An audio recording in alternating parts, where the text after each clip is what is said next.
Assalamualaikum warahmatullahi wabarakatuh. Perkenalkan, nama saya Deliana Sepira. Saya mahasiswa STMIK Triguna Dharma Medan dan saya berada di kelas 4 SIA 2 dengan NIREM 2019-020535. Di sini saya langsung saja memaparkan atau menjelaskan pandemi COVID-19 dan permasalahan sosial. Apakah teman-teman mengetahui COVID-19? Ya, benar sekali. COVID-19 yaitu virus yang menyerang sistem pernapasan.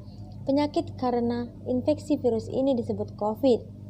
Virus corona bisa menyebabkan gangguan ringan pada sistem pernapasan, infeksi paru-paru yang berat, hingga kematian. Virus ini bisa menyerang siapa saja, seperti lansia, orang dewasa, anak-anak, bayi, termasuk ibu hamil dan ibu menyusui. Virus ini menular dengan sangat cepat dan telah menyebar hampir semua negara, termasuk Indonesia, hanya dalam waktu yang singkat. Virus ini menular melalui percikan dahak dari saluran pernapasan, misalnya ketika berada di ruang lingkup yang ramai dengan sirkulasi udara yang kurang baik atau kontak langsung. Yang kedua, permasalahan sosial. Permasalahan sosial sendiri merupakan suatu ketidaksesuaian antara unsur-unsur kebudayaan atau masyarakat yang membahayakan kehidupan kelompok sosial atau menghambat terpenuhinya keinginan-keinginan pokok warga kelompok sosial tersebut, sehingga menyebabkan permasalahan sosial. Semakin hari permasalahan sosial semakin banyak, yaitu contohnya ekonomi yang ditimbulkan akibat COVID-19 semakin terlihat nyata bagi masyarakat. Dampak COVID-19 di Indonesia. Yang pertama, beberapa barang menjadi mahal dan langka untuk ditemukan. Kedua, jamaah Indonesia batal berangkat umroh. Ketiga, kunjungan para wisatawan mancanegara di Indonesia menurun. Keempat, merusak tatanan ekonomi di Indonesia, impor barang menjadi terhambat. Penyebab virus corona. Yang pertama, tidak sengaja menghirup percikan ludah yang keluar saat penderita COVID-19 batuk atau bersin. Kedua, memegang mulut atau hidung tanpa mencuci tangan terlebih dahulu setelah menyentuh benda yang terkena cipratan ludah penderita COVID-19. Yang ketiga, kontak jarak dekat dengan penderita COVID-19. Gejala COVID-19.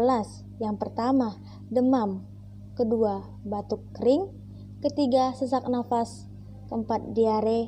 Kelima, sakit kepala. Keenam, hilangnya kemampuan mengecap rasa. Ketujuh, hilangnya kemampuan untuk mencium bau. Pencegahan virus corona. 1. Menjaga jarak minimal 1 meter dari orang lain dan jangan dulu keluar rumah kecuali ada keperluan. Kedua, menggunakan masker saat beraktivitas di tempat umum atau keramaian. Ketiga, rutin mencuci tangan dengan air dan sabun atau hand sanitizer yang mengandung alkohol minimal 60%. 4. Jangan menyentuh mata, mulut, dan hidung sebelum mencuci tangan. Kelima, tutup mulut dan hidung dengan tisu saat batuk atau bersin, kemudian buang tisu ke tempat sampah. Keenam, jaga kebersihan benda yang sering disentuh dan kebersihan lingkungan termasuk kebersihan rumah. Lanjut, saya akan menjelaskan tentang masalah sosial. Masalah sosial merupakan permasalahan-permasalahan yang muncul dalam masyarakat, bersifat sosial dan berhubungan erat dengan nilai-nilai sosial dan lembaga-lembaga kemasyarakatan. Masalah sosial timbul akibat perdebatan yang mencolok antara nilai dalam masyarakat dengan realitas yang ada. Sumber utama masalah sosial biasanya berupa proses-proses sosial serta gejala-gejala sosial dalam masyarakat.